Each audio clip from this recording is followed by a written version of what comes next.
Na tai džiaugiuosi galėdama pristatyti kalėdinių miniatiūrų parodą. Jau atvažiuoja šventa Kalėda ir šioji paroda jau yra 32 laiptų galerijoje. Daug menininkų dalyvauja, arti 100, tai jeigu konkrečiai tai 98 ir darbų yra labai daug, 300.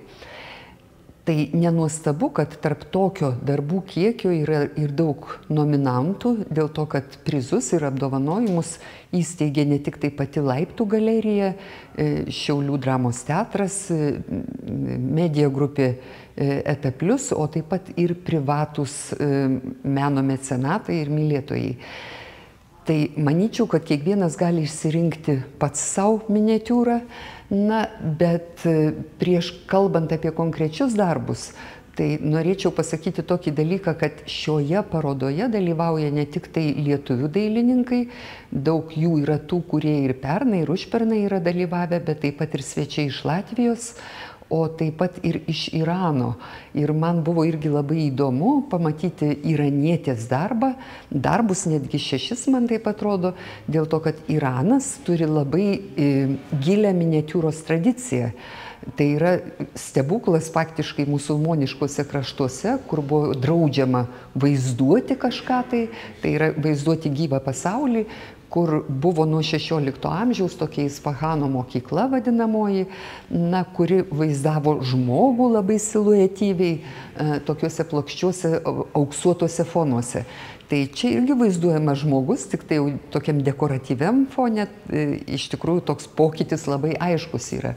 Na tai ir europiečiai turi nemažą miniatiūros tradiciją kūrimo, dėl to, kad pats žodis miniatiūra, jisai kilęs iš lotyniško žodžio minium, tai reiškia raudoną pigmentą, kurio būdavo puošiamos viduramžių rankraštinių knygų miniatiūros, piešinukai, kitaip sakant, iliuminacijos, iliustracijos, kitaip sakant, mažas daiktas, tai ir yra miniatiūra. Taip, iš tikrųjų pats jo mažumas ir skirtumas nuo tų tradicinių formatų nepadaro miniatiūros nei geresnės, nei blogesnės už tą tradicinio formato kūrinį. Ir kartais taip būna, kad žiūrovai nustemba miniatiūrų parodose, kodėl miniatiūra kainuoja beveik tiek, kiek įprasto formato kūrinys. Taip yra todėl, kad suspausti pasaulį į tokius mažus, į tokius mažus parametrus, kitą kartą dailininkui būna netgi žymiai sunkiau, negu tapyti tokiu plačiu mostu. Tai, žinoma, šioje parodoje ne tik tapyti, jinai atlikimo prasme yra labai gausi. Ir labai gausi, tai yra ir juvelyrika, ir tapyba, ir grafika, ir fotografija. Na ir žanro prasme jinai yra irgi labai įvairi. Bet čia kalbant apie miniatiūrą, noriu atkreipti dėmesį į tokį dalyką.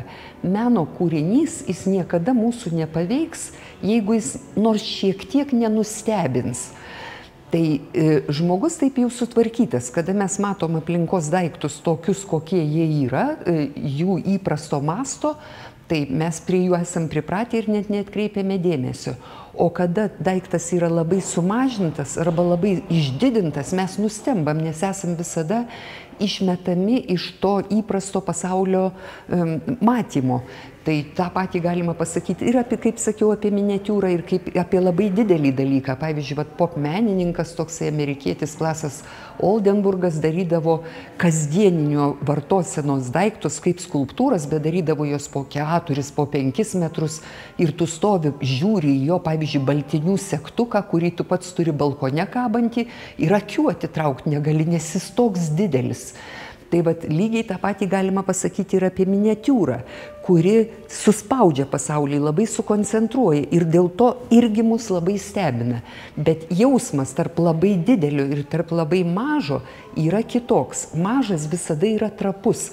Ir dėl tos priežasties mums toks, tas nustebimo jausmas, jisai susimaišo su tais jausmais, kuriuos mes jaučiam apskritai mažumui.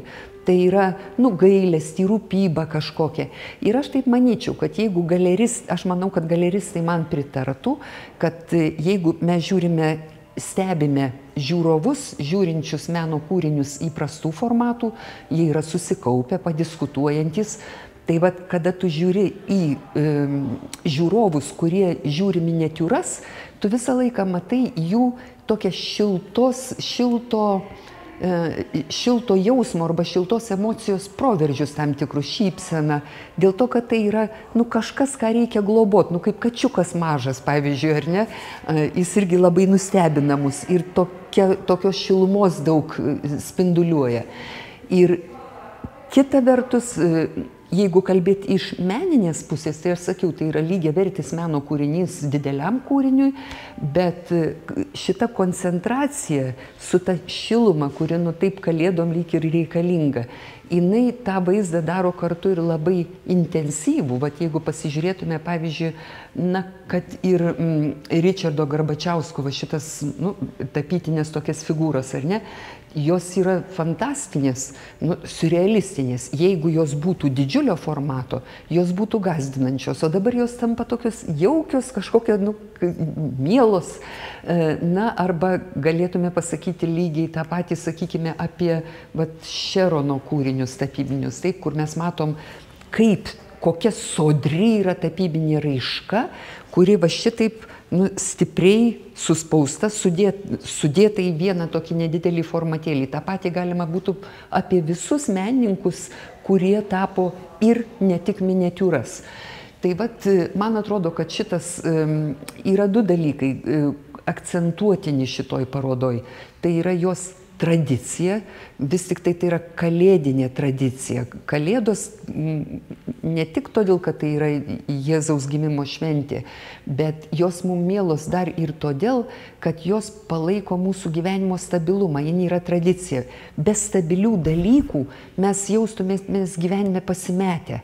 Tai kaip kalėdos yra stabilumas, tai taip gražu, kad šita paroda turi jau stabilę tradiciją tampančią tokią parodą, kurioje tas jaukus, šiltas, globojamas jausmas, jisai yra matomas.